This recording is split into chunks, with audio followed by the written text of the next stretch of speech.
125 लाख कोटींची बिले प्रलंबित, शासकीय कंत्राटदारांनी दिला आंदोलनाचा इशारा। देवा टकली करे बाबा, मला एकदाची टकली कर। का पुरुष टकले आहेत तेवढे बस नाही का? अहो काय करू, बॉबकट करायला सुद्धा केसच राहिले नाहीत। पूर्वी आई आजी घरीच तेल करायच्या, दाट लांब सडक सुळसुळीत केस असायचे, गळायचेच नाहीत। पण आता आई आजीलाच तेल करता येत नाही ना, मग काय करायचं? काळजी नको, तोडकर संजीवनीनं तयार केलेलं आई आजीच्या हातचं तेल केस प्रभा अल्मंड प्लस तेल, लहानांपासून मोठ्यांपर्यंत उपयोगी। तोडकर संजीवनीचे केस प्रभा सर्वत्र उपलब्ध, ना याचं ना त्याचं, आमचं तेल आई आजीच्या हातचं। राज्यभरातील विविध विकास कामांची सुमारे 1,25,000 कोटी रुपयांची बिले शासनाकडे प्रलंबित असल्याचा दावा करत शासकीय कंत्राटदारांनी सरकार विरोधात तीव्र आंदोलनाचा इशारा दिला आहे। थकीत बिले तातडीने अदा करावीत, अन्यथा नवीन कामे काढू नयेत, तसेच कंत्राटदारांनीही नवीन निविदा प्रक्रियेत सहभागी होऊ नये असा ठराव राज्यस्तरीय महाअधिवेशनात करण्यात आला। कोल्हापुरातील कसबाबोडा रोडवरील महासैनिक दरबार हॉल येथे राज्यभरातील शासकीय कंत्राटदारांचे एक दिवसीय महाअधिवेशन पार पडले।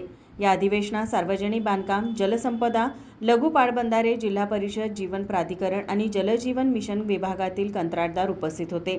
अधिवेशनात विविध विभागातील कंत्राटदारांनी शासकीय धोरणे, जाचक-अटी आणि थकीत बिलांच्या प्रश्नावर नाराजी व्यक्त केली। कंत्राटदारांच्या म्हणण्यानुसार मंजूर बिलाच्या मोठ्या भागावर विविध कर आणि इतर खर्चाचा परिणाम होत असल्याने दर्जेदार कामे करणे कठीण होत आहे। शासनाकडून केवळ 5 ते 10% बिले मंजूर केली जात असल्याचा आरोपही यावेळी करण्यात आला। कोल्हापूर जिल्हा शासकीय ठेकेदार संघाचे अध्यक्ष ND लाड यांनी सांगितले की वेळेवर बिले न मिळाल्यामुळे अनेक कंत्राटदार आर्थिक अडचणीत सापडले असून कर्जबाजारी होत आहेत। कंत्राटदारांच्या मागण्यांसाठी राज्यस्तरीय फेडरेशन उभारण्याची गरज असल्याचे त्यांनी सांगितले। तसेच सार्वजनिक बांधकाम मंत्री शिवेंद्रसिंह राजे भोसले यांची भेट घेऊन मागण्या मांडण्यात येणार असल्याचे त्यांनी स्पष्ट केले। महाराष्ट्र राज्य शासकीय पाणीपुरवठादार कंत्राटदार संघटनेचे अध्यक्ष बाळासाहेब जाधव, प्रशांत शेलार, सोहन दळवी आणि प्रदीप पाटील यांनीही विविध विभागातील कंत्राटदारांच्या समस्या मांडल्या। कंत्राटदारांनी शासनावर मोठ्या प्रकल्पांना प्राधान्य देत लहान कंत्राटदारांच्या बिलांकडे दुर्लक्ष केल्याचा आरोप केला। थकीत बिले तातडीने न मिळाल्यास राज्यव्यापी आंदोलन छेडण्याचा इशाराही अधिवेशनात देण्यात आला। या अधिवेशनास कंत्राटदार महासंघाचे अध्यक्ष मिलिंद भोसले, डॉक्टर राजीव कृष्णानी, दिलीप मेंदगे, किशोर जामदार यांच्यासह राज्यभरातील पदाधिकारी आणि कंत्राटदार उपस्थित होते।